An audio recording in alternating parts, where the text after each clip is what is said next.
তাদের ধারণা হলো মানুষ মরে যায় মাটির সাথে কি মিশে যায়, যদি মিশে যায় এই মাটির থেকে কি আবার বের করা সম্ভব?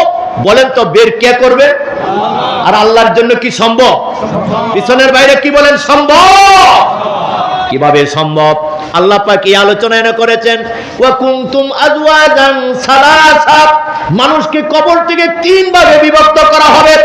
কেমন ভাবে উঠানো হবে আল্লাহ রাব্বুল আলামিন সূরাতুল ইনফিতারের মধ্যে আলোচনা করেন, ইযাস সামাউ ফাতারাত ওয়া ইযাল কাওয়াকিবু তাসারাত ওয়া ইযাল বিহারু ফুজ্জিরাত ওয়া ইযাল কুবুর বুসিরাত। বলেন আল্লাহু আকবার।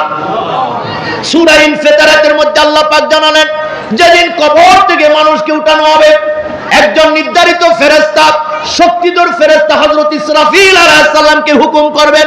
আল্লাহু আকবার বলেন। ইসরাফিলের নাম শুনলাম, কোনদিন দেখি নাই, দেখা যাবে না। শক্তিধর, মহা শক্তিধর ফেরেশতা হযরত ইসরাফিল আলাইহিস সালাম, তাকে বলা হবে সিংহায় ফুৎকার দাও। হযরত ইসরাফিল সিংহায় ফুৎকার দিবেন, ওয়া নুফিকা ফিস সূরি ফাইযাহুম মিনাল আজদাতি ইলা রাব্বিহিম ইয়ানসিলুন। যখন ইসরাফিল সিংহায় ফুৎকার দিবেন, আওয়াজ এত বিকট হবে তামাম আকাশ জমিন একবারে সয়লাব হয়ে যাবে আওয়াজের কারণে। ইযা সামাউন ফাতারাত, আল্লাহ পাক বলেন বিশাল শক্তিশালী আকাশ মুহূর্তের মধ্যে ভেঙ্গে ভেঙ্গে জমিনে পড়বে। ওয়া ইযাল কাওয়াকিবু তাসারাত, আকাশের মধ্যে গ্রহ নক্ষত্র কতগুলি আছে, কত বড় বড় গ্রহ নক্ষত্র আছে। আল্লাহ পাক বলেন মুহূর্তের মধ্যে ইসরাফিলের সিংহায় ফুৎকারের কারণে গ্রহ নক্ষত্রগুলি জমিনে ছিটে ছিটে পড়তে থাকবে। বলেন সুবহানাল্লাহ। বৃষ্টির পানির মতন জমিনে পড়তে থাকবে। 3 নাম্বার, ওয়া ইযাল বিহারু ফুজ্জিরাত, এই পৃথিবীর চতুর্দিকে সাগর দিয়ে আল্লাহ রাব্বুল আলামিন ঘেরাও করে রেখেছেন।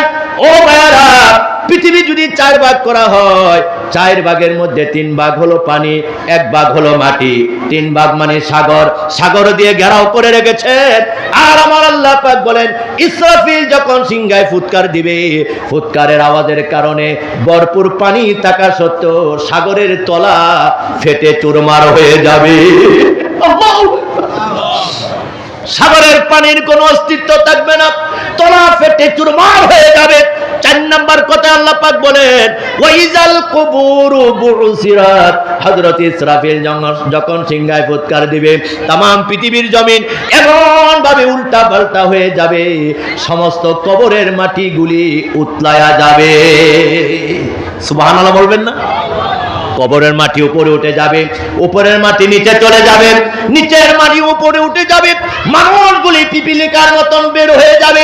ও ভাইরা, আল্লাহ পাক এই কথা বলেন যখন মাটি উতলায়া যাবে, মানুষগুলি মাটি থেকে বের হয়ে যাবে। কিভাবে উঠবে আল্লাহ পাক ভালো জানেন। 3 প্রকার মানুষ বের হবে। 1 প্রকার মানুষ হবে জাহান্নামী, 2 প্রকার মানুষ হবে জান্নাতি। বলেন সুবহানাল্লাহ।